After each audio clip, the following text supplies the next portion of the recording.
How can I know? Is your 3D printer up to standard? This bread machine can be 3D printed for testing. Model files and print parameters have been shared. The 3D printer model used here is Zhangpinghuang. If your 3D printer is accurate enough, then it could be printed perfectly.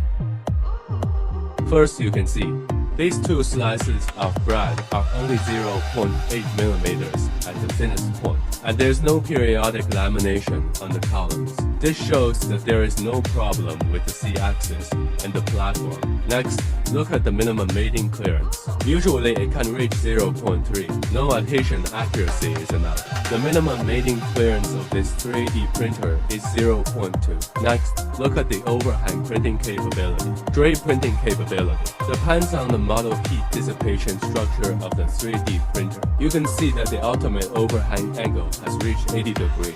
Fans of 3D printers, hurry up and challenge it too.